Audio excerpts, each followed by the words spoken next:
Assalamu alaikum, dear students. I hope you will all be fine. In the last lecture, if you remember, we did the difference of sentence, phrase, and clause.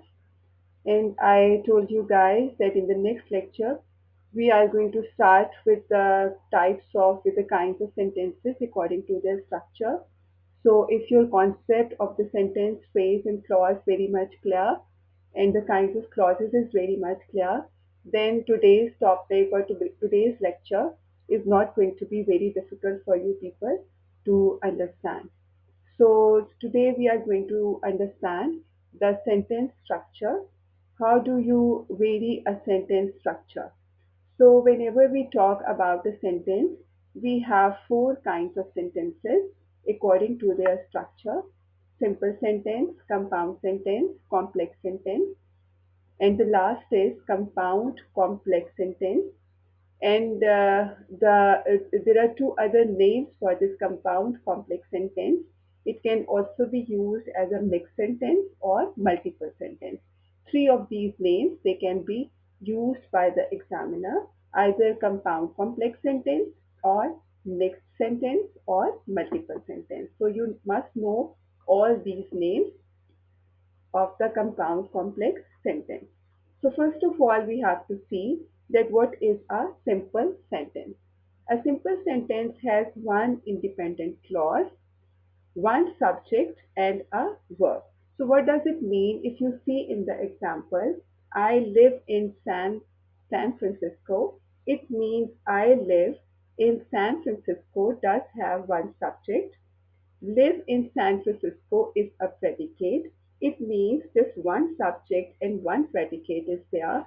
So whenever in a sentence you have just one subject and a predicate, it means that that sentence contains simply one single clause. So whenever a sentence contains one single clause, it means that it will be a simple sentence. Identify the subject and predicate in these simple sentences. Cindy and Sue is the subject and the later part of the sentence is the predicate. The kittens is the subject and the later part of the sentence is the predicate. Peanut butter and jelly is the subject. Sandwiches are my favorite is the predicate. The committee is the subject. Decorated the gym for Friday night dance is the predicate. The surprise party is the subject.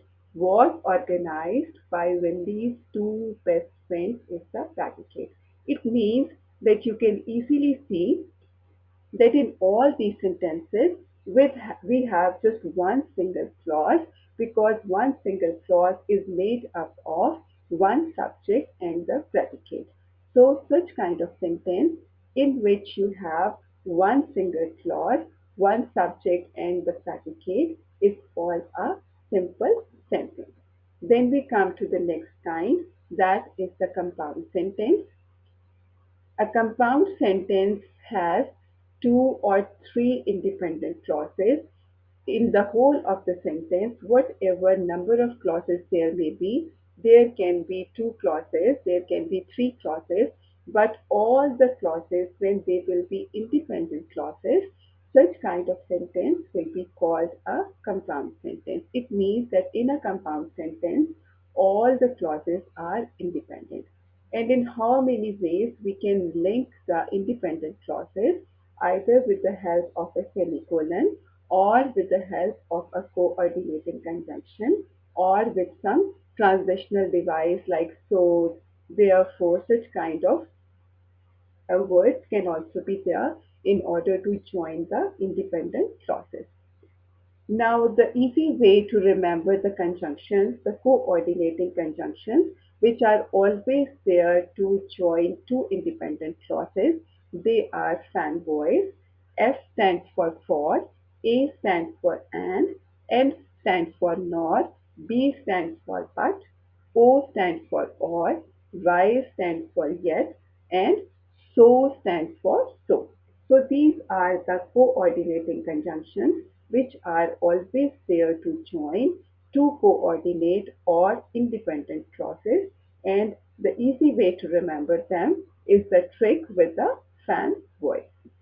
Now we see an example where two independent clauses, they have been joined together with the help of a semicolon. I told you in the first that either the two independent clauses, they will be joined with the help of a coordinating conjunction, or they can also be joined with the help of a semicolon like you can see in the example. Then you can join two coordinating the two coordinate clauses or two independent clauses with the help of a coordinating conjunction like the fanboys we discussed earlier. He could not watch the show, so he decided to tape it. Now in this sentence you see that one independent clause is there, he could not watch the show, and the other independent clause, so he decided to tape it, is separated with the help of a comma. So in this way, you can separate two independent clauses either with the help of a semicolon or a comma. The next is identify the conjunction in these compound sentences. So all these sentences, they are compound sentences because they have two independent clauses and they have been joined with the help of fanboys, with the help of coordinating conjunctions. So in all these clauses, if we have to pick out the conjunctions, so the conjunctions are so and but, or these are the different conjunctions which are simply joining two independent clauses in the compound sentences. Then we come to the next kind, that is complex sentence. Why do we call it a complex sentence? Because it contains one independent clause and rest of the clauses, they are always subordinate clauses or dependent clauses. Like you can see in the example, John cannot set up his typewriter because the wall has no outlet. John cannot set up his typewriter is an independent clause because the has no outlet is a subordinate clause and it is joined with the help of subordinating conjunction. So in the case of complex sentence, only one independent clause is there and rest of the clauses, they are subordinate clauses. Use a comma after a dependent clause if it begins the sentence. Yes, if you see that the subordinate clause is coming in the beginning of the sentence, so right after the subordinate clause, you will put a comma and after comma, you will write the independent clause like you can see in the example. Identify the dependent clauses in each complex sentence. So different sentences are here. Because it was raining, when I feel sick, since I never invited him, because Jean went shopping, if you want a pizza, these are all the subordinate clauses because they are beginning with a subordinate conjunction. This is the real thing. This is the main thing which you have to keep in mind that a subordinate clause always begins with a subordinate conjunction. Then we come to the last kind, which is called compound complex sentence. And the two other names I have told you with the same category. They can be called mixed sentence or they can also be called multiple sentence. It always contains two independent clauses and the rest of the clauses, they would be subordinate clauses. So this is something final that a compound complex sentence would always have two independent clauses and the rest of the clauses will be dependent clauses. You have to put a comma after the dependent clause if it begins the sentence. Put a comma before the and, but, or that connects the two independent clauses.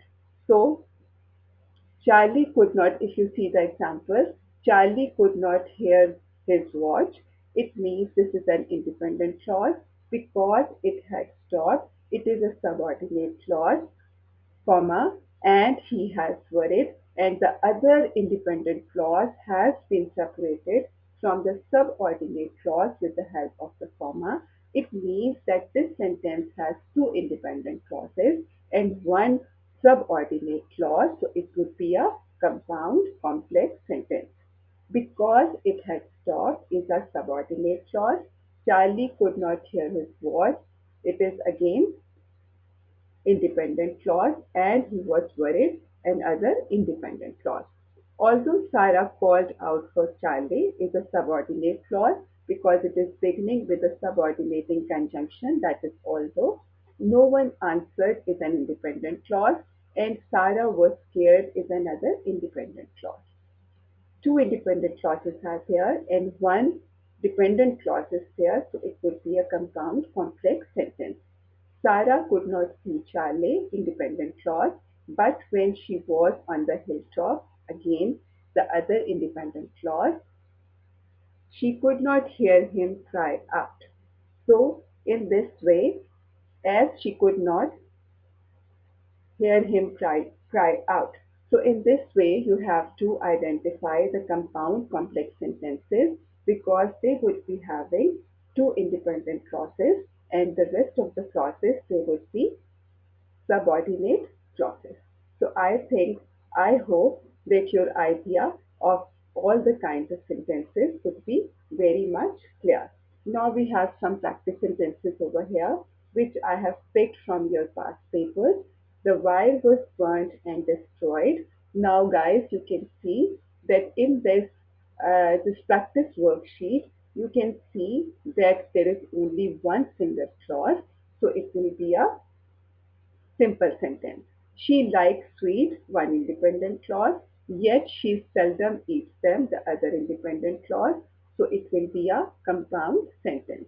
We got sad, one independent clause. When the party was over, the other subordinate clause. So it will be a complex sentence.